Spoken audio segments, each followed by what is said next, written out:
I first realized something was wrong the day my doctor told me I needed knee replacement surgery.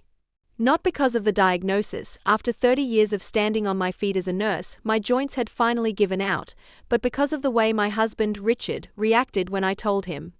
"Insurance will cover it, right?" he asked, not looking up from his phone. Not "Are you okay?" or "How much pain are you in?" Just an immediate concern about money. After 35 years of marriage, I should have been used to it. But something about that moment crystallized everything I'd been feeling for years. "Most of it," I said. "But our deductible is pretty high." He said, as if I'd told him we needed more milk. "Let me know what the final numbers are." That's when I noticed he was looking at cruise packages. Caribbean. Luxury suite. For the exact week I'd be in post-op recovery. I didn't say anything. Not then. You don't overturn 3.5 decades of silence in one moment. Instead, I drove home and did what I always did. I made dinner for when our son Michael would drop by. He rarely called first anymore, just expected me to have food ready whenever he decided to grace us with his presence. Michael was 33 and had never lived more than 15 minutes from our house. Never had to.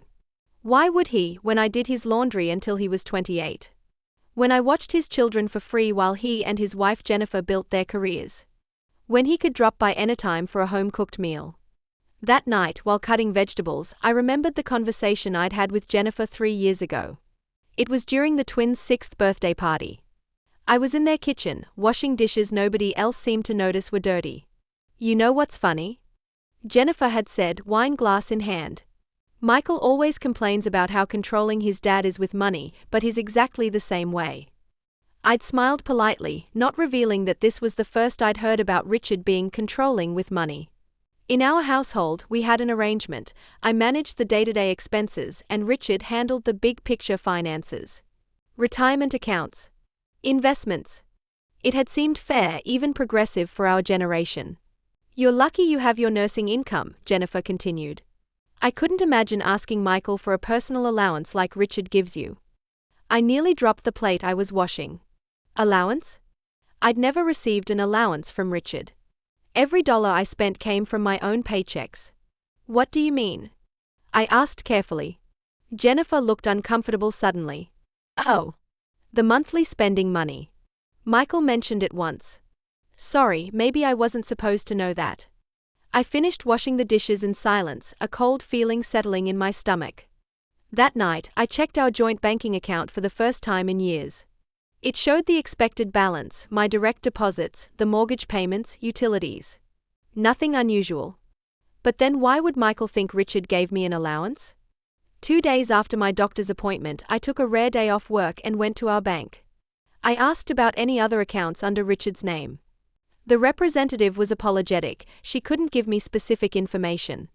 But her expression changed when I mentioned I was his wife. "You might want to speak with your husband," she said gently. That afternoon, I called our accountant with a simple question about our tax returns. He mentioned the other accounts so casually that I knew he assumed I was aware of them. When I pressed for details, he backpedaled quickly. I spent the next 3 months in a fog of discovery. Richard had a separate checking account I knew nothing about.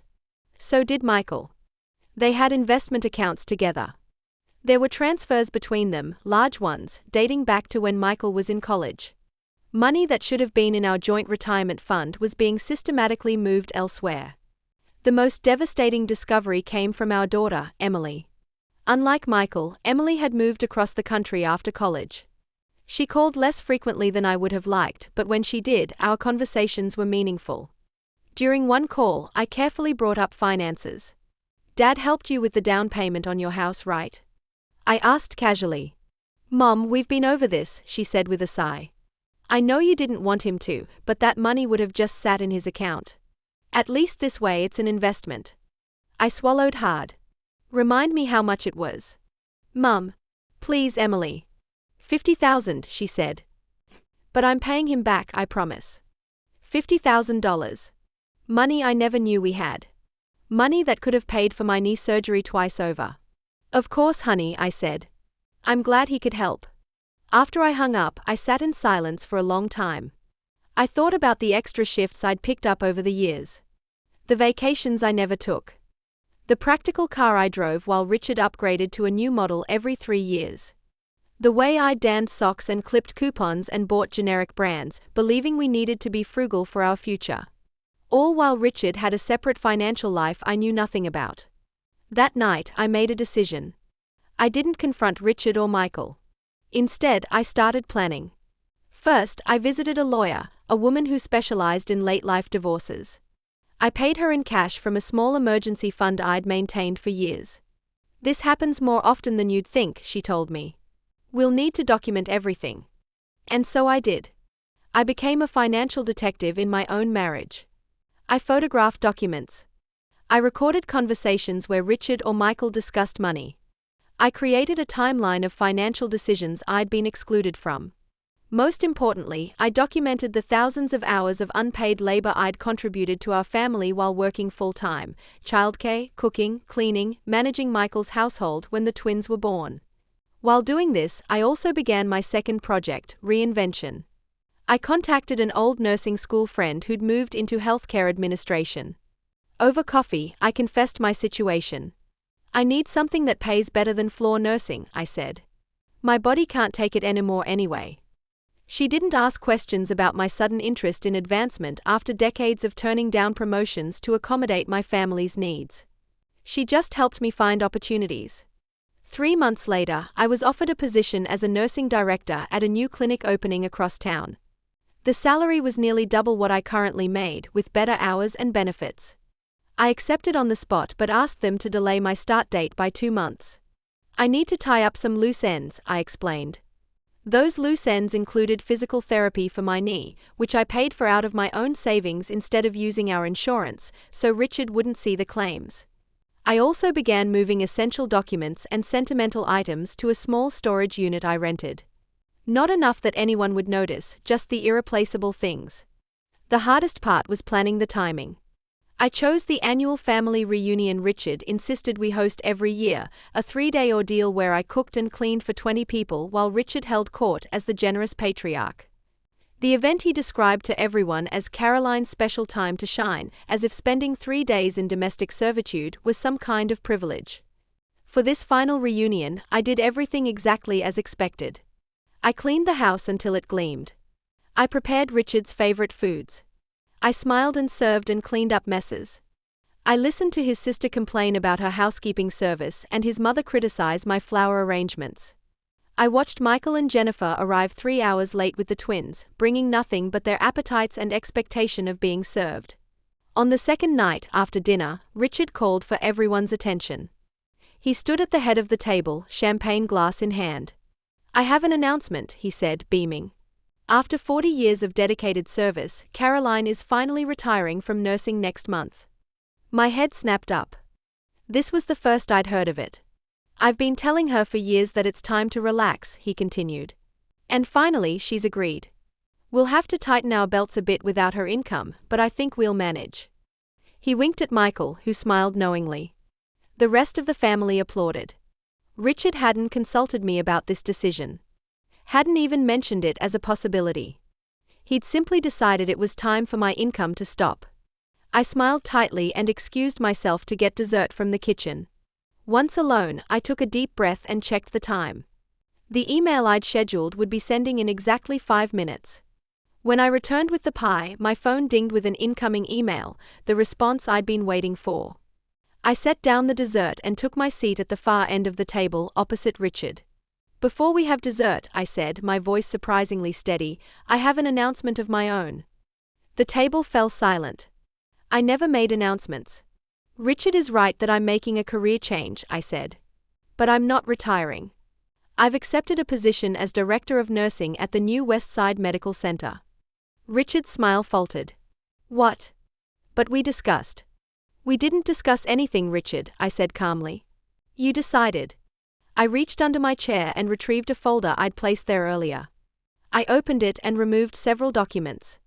"I've also taken the liberty of printing some financial records I think this family should be aware of," I continued, passing papers down both sides of the table.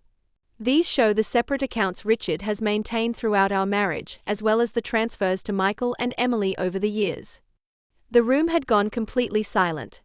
Richard's face had turned an alarming shade of red. Caroline, he said warningly. For instance, I continued as if he hadn't spoken, there's the $50,000 given to Emily for her house down payment. And the monthly transfers to Michael since he turned 25, approximately $120,000 over 8 years. Michael's wife Jennifer turned to stare at him. Monthly transfers? You told me your bonus paid for the lake house.